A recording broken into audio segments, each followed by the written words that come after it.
I do want to introduce Victor Armstrong, who I had the pleasure of meeting yesterday. Victor is a nationally recognized mental health and equity leader with over 30 years in human services. He currently serves as vice president at the American Foundation for Suicide Prevention and advocates for marginalized communities. Can I get a round of applause for Victor Armstrong?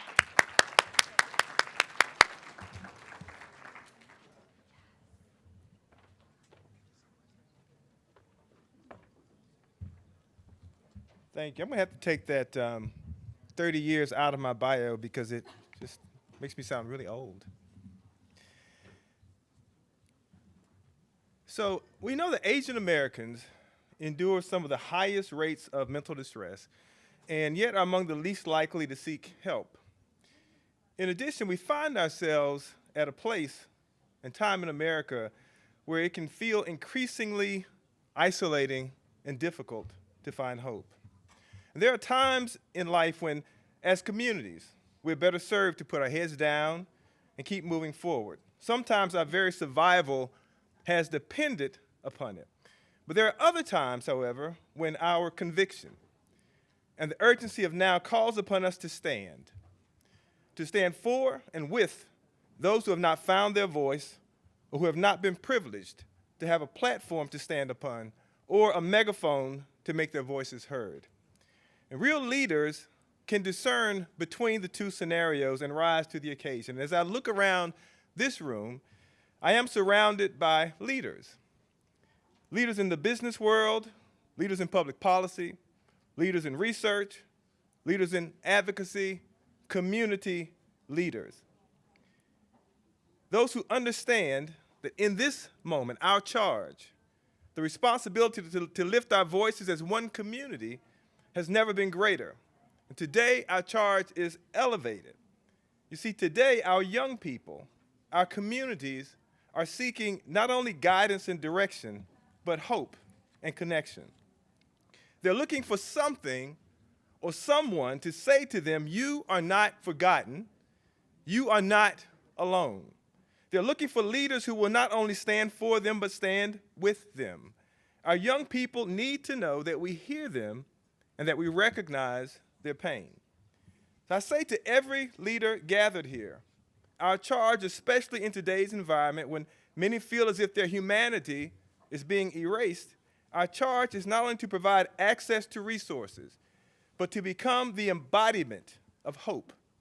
Hope for the afflicted and the addicted, for the marginalized and disenfranchised, for the voiceless, and hope for those who have been told by society that because of their race or ethnicity, their sexual orientation or gender identity, or their diagnosis, that they are flawed, that they are broken, or that their pain is somehow not real. Those who have been encouraged to mask their pain and to continue to perform at home, to perform in school, to perform in community, so as not to bring shame upon others. But as leaders, our charge is to build a sense of community that is welcoming and healing to all. Community is built upon relationship and connection.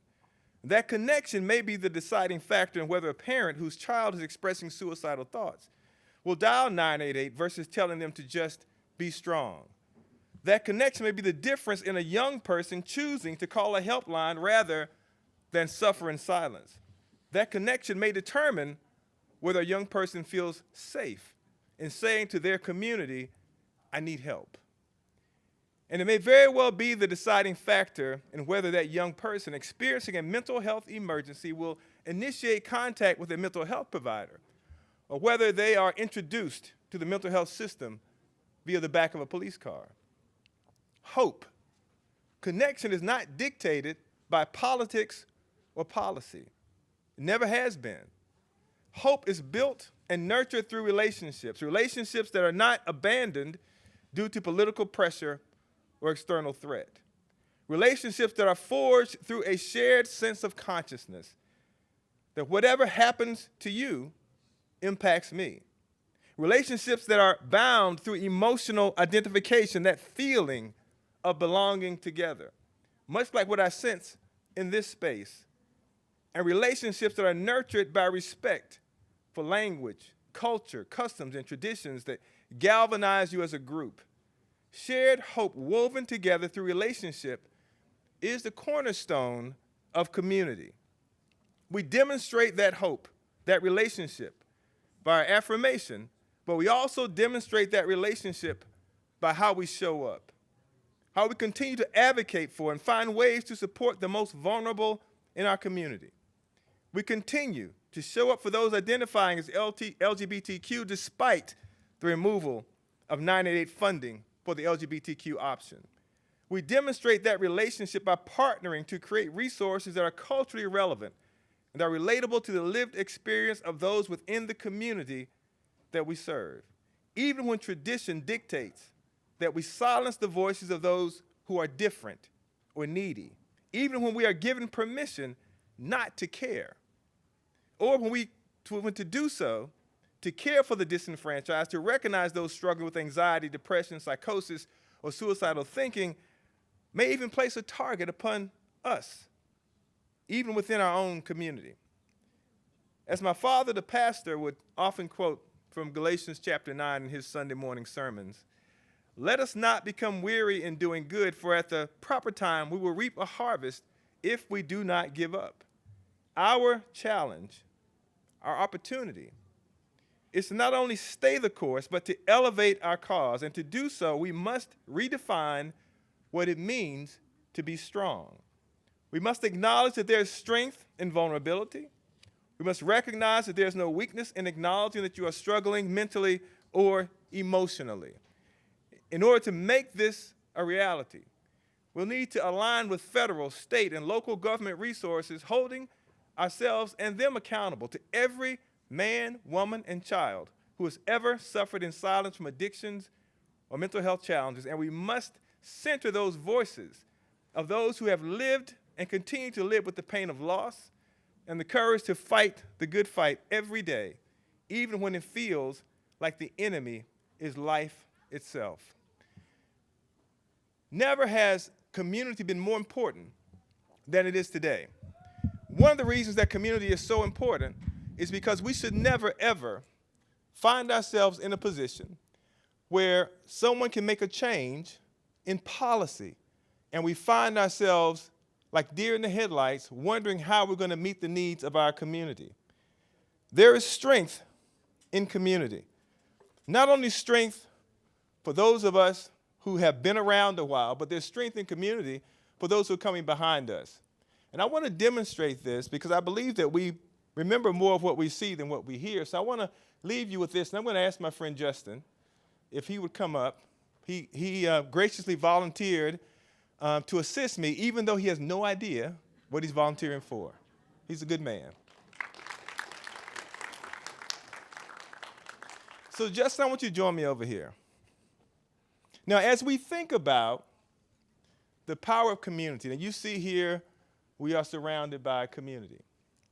Now, let's say for the sake of this demonstration that you are someone who is struggling, you're hurting emotionally, and you want to find help, you want recovery.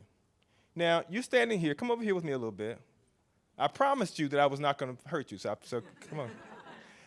So let's say for the sake of this example that you are struggling, you want to find help, but let's say you are here in this space, but your recovery is over there. And to get to that recovery, you've got to cover all of this space here. But in this space here, there's stigma. In this space here, there's discrimination. In this space here, there's a lack of resources. In this space here, there are resources that seem to have nothing to do with you and your story and your culture. But you have here this community. And so there are a couple of things you could decide to do. You could look at your community and you could say, well, you see Dr. Chang, she looks like she's doing fine. So she's not trying to walk this path, but she's walking in her story. Your story, your path is different. Your journey is different.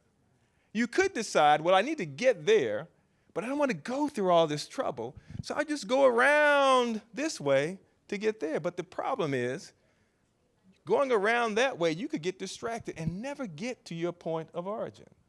Going this way, you may encounter other people who discourage you from trying to get to your recovery.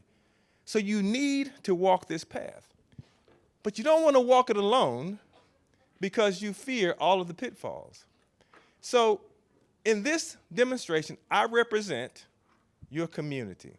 You see all these beautiful faces out here? I represent that community to you. So if I represent your community and you are struggling and you need to get to your recovery, would you trust your community to get you through to your recovery? You want me to answer the question right now? Yes, unless you need a while to go think about it and come back. I think it kind of depends on how my community has been treating me and how my mental health issues has been treated by my community, right? Fair enough. So let's say, for the sake of this example, that I represent a very caring community. I represent a community that recognizes the importance of acknowledging vulnerability and acknowledging when people are having mental health struggles. So if I represent that community, then would you trust me to help you get to your recovery? Oh yeah, definitely. If I represent that caring community, would you be willing to lean on me as I get you to your recovery?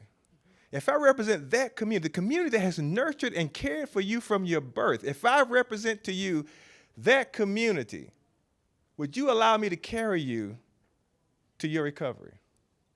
Well, I want you to lean on me.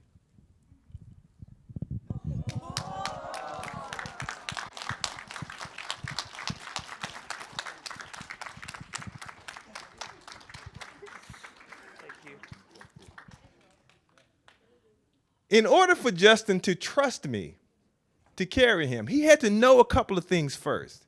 He had to know that I was a community that cared about him. He had to know that I was a community that would acknowledge his pain. But he also had to know that I was big enough, that I was strong enough, that I was able to carry him. And I say to you today that as a community, we are big enough. But we're even bigger when all minoritized communities, Black, Latinx, AAPI, when we all come together, work together, pool our resources, and recognize that there's strength in connection, there's hope in connection, then we will turn this silent war into an all-out assault on stigma and discrimination. I want you to enjoy the film. After the film, we'll come back and have a panel discussion. Thank you.